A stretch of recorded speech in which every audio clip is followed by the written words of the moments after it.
Right, let's get this started. So it has been 3 months since I've quit my job, and this is the third time when I'm trying to record this video. Once when I tried, it wasn't the perfect time, so I just cancelled it.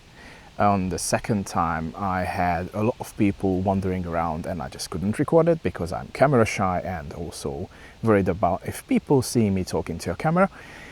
And the third time was last week when I was in Bristol and I tried to record it and realized that you cannot hear anything aside from the traffic around me because of these microphones. These are omnidirectional, which means they are recording everything around me, not just my voice. So it's a bit problematic, but yeah, I'm probably going to find a way to get used to it and find better places where I can record like this. Well, I want to say it like this, near to the lake, but probably you can hear the wind just whistling and blowing around. So maybe I also picked the wrong time, but it has been 2 months since I published anything. So I definitely wanted to give you an update about me and what happened to me and what am I working on, and also give you some useful advice if you are trying to quit your software job. If you remember from my first video, I was talking about the fuck off money, which is basically the money you can set aside and use for the times when you quit and you don't have a job and you're still looking for a job, or you can just take a break, maybe a year or just a few months. But you can also use this money if the investment went so well for early retirement. In my case, I was using it to just quit and do whatever I want and not to be working for everyone else and just take a break because I really wanted to get out of my job. So basically the first conclusion is after 3 months is that you need at least twice the amount. I think I was calculating right. It's just what didn't calculate is I need to go out, I need to change the environment, because I was working from home so long that I couldn't make a difference between working and being home and enjoying my hobbies. The other problem is my hobbies are mainly especially costly. I enjoy collecting recordings like CDs and vinyls. I go to charity shops. Probably it's something which is triggered by my childhood when I couldn't afford to buy these things or I didn't have a player. And now I want to collect all the records I love, and I'm just collecting records to maybe at some point I can sell them. But this one is also bad thinking. If you buy more stuff, it's going to be much harder to sell it. Our garage is basically full with stuff what we don't use anymore. We had this rule a while ago: when you don't use something for a year, you just need to get rid of it. So our problem is we have a lot of stuff we need to get rid of it because we're not using it. So what do? We try to put it on eBay, on Vinted, or just go to a car boot sale and try to sell it. But nobody wants it. Or even if they want it, you're not going to get more than 5% of the original price, which is just, if you think about it, hilarious. You don't need to own stuff. Actually, you don't need to own anything. Obviously, you can have hobbies, you can collect things and stuff, but just don't try to get the latest iPhone. Don't try to get the furnitures you don't need. The electrical equipment you're never going to use, or maybe going to use just once or twice. If you're not using it every day, just forget it. Trust me, this is one of the most important things. So you have savings and you need to get rid of your stuff and your things. But you can just watch any other videos on YouTube. They're going to tell you exactly the same. So to switch off my brain, I paid myself and the family into a trip to Gran Canaria, and I really enjoyed it. I have this constantly growing feeling that if far right is going to dominate in England and the whole world, we need to find a better place to move or a better place to live where there's sunshine. So the Canary Islands is on the target right now, not because it's just, I don't know how they do it, but everything is just cheaper than England. And also there's sun everywhere. But a lot of sun could be also bad for your health as well, because it could have different kind of health risks. Especially Gran Canaria is really famous for their pure air quality. So that's also something you need to think about. And there's earthquakes and there are volcanoes, active volcanoes on the island. So probably that's not on the table right now. It's just something I was considering the last 4 years when we were in the Canaries. My point here is, if you feel that you don't belong to somewhere, or being somewhere doesn't make you feel good, you can always change about it. I came from Hungary and moved to England 7 years ago, and I think it was one of my best decisions of my life. Even if I could go back, I wouldn't do it, because now I have the power to move wherever I want to go. And I think this is liberating. The strangest thing is, you see your money moving out your bank account, but you don't see anything incoming. I'm not worried about that just yet, but it's something which mentally triggers you to do something with it. Another surprising thing is that you would imagine you're going to have less stress when you don't work, but that's actually not true. I'm not sure if it's a mind trick or your brain is just looking for problems or stress sources, but I still have stress. It's just a different type of a stress. It's like the stress where you are stressing because someone else is stressing, or someone else has a problem and you need to resolve it.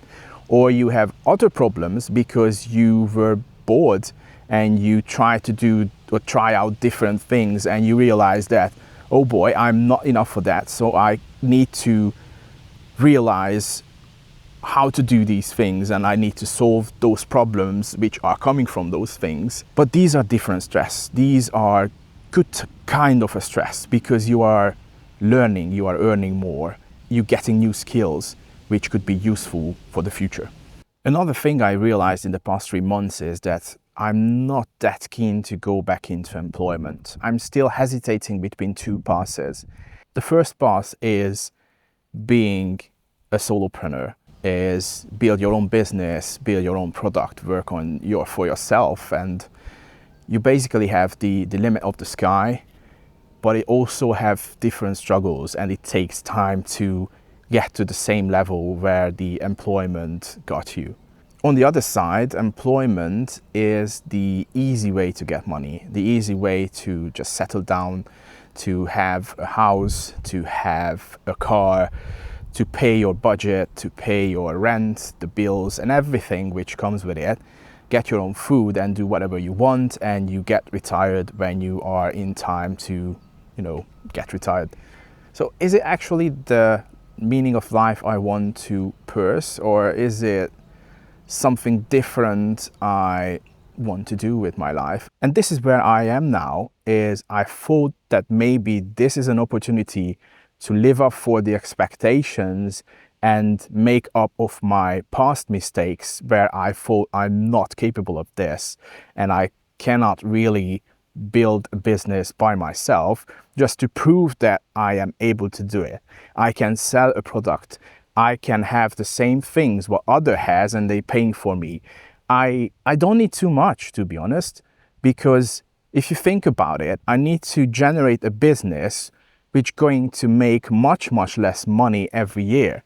I only need the money what I want to have as a one-man company. Obviously, at some point, companies naturally grow because there's just many things and many customers to sell to, but you not naturally need to grow too big.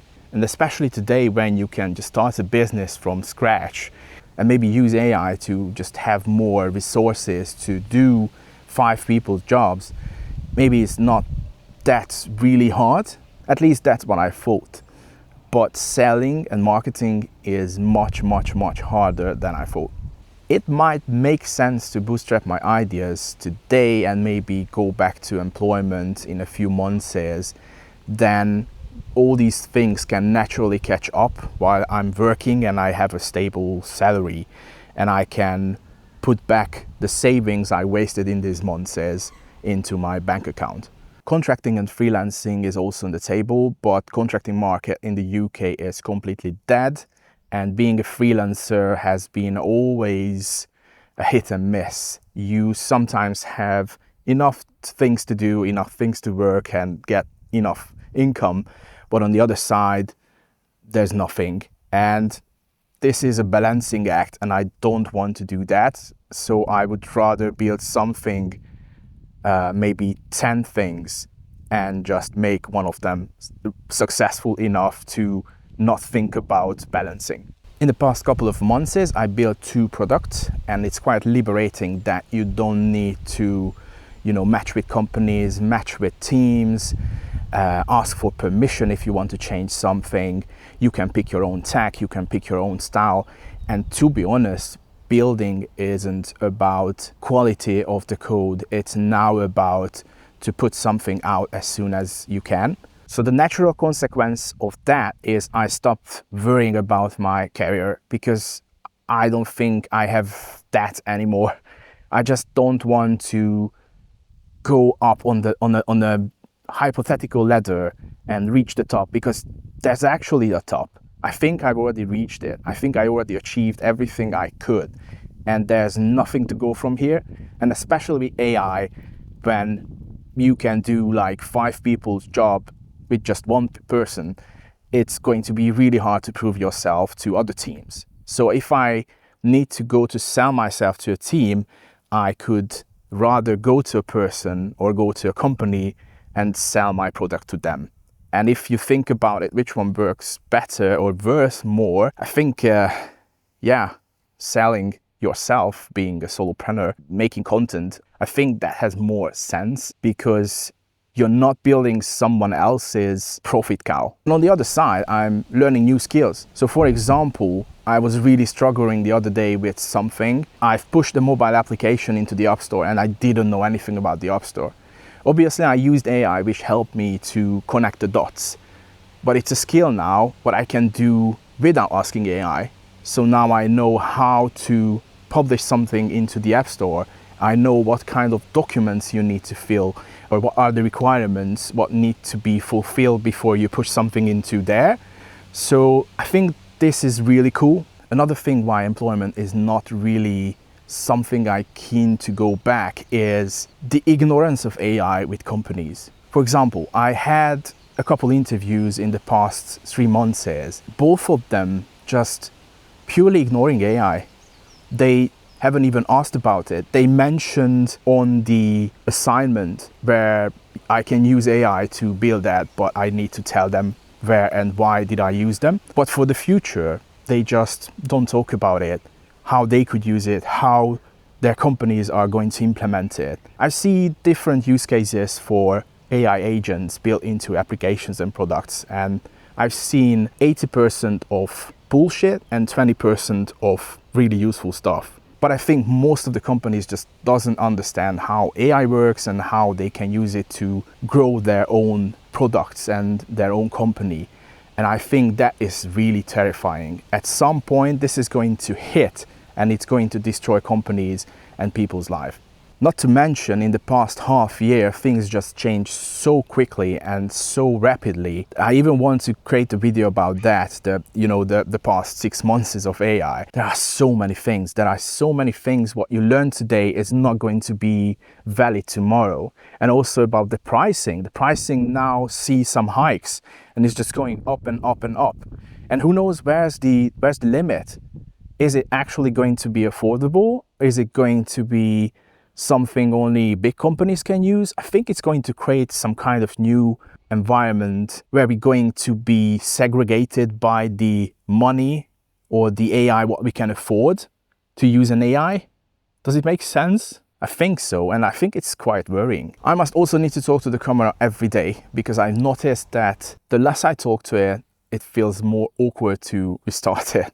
So this is why I'm doing this without any scripts, without reading, because yes, I'm reading. It happens with the best ones. At least 80% of the people you're following on YouTube are reading their text. They just sound so natural because they already practiced enough that you not even notice it. That's something I still need to do it, only because when I talk, recording is really hard. So I need to have a script to just, follow the things and not to mess it up multiple times, like this video. In this video, this is probably the 70th take what I did today, and it's going to be really hard to cut into one piece, but who cares? I'm practicing. And finally, let's talk about my channel. When I uploaded my first video, it was about to get back to control and fight for yourself. And you can always quit, and you can always have some time off work and just get yourself back together, go back to your job, or just follow your passion and do something different, because you don't own anything to your employer. You own your own career, you own your own job. You can switch places, you can switch companies, you can start from the bottom and go back to the top. It's up to you. Even if people now telling you that because of AI you need to be frightened because things are not the same. That's factually true. Things are not the same, but you can still try and do your best, because this is what humanity is all about. We are trying to get back the control over problems, and we're trying to find solutions. Problem solving is a natural thing.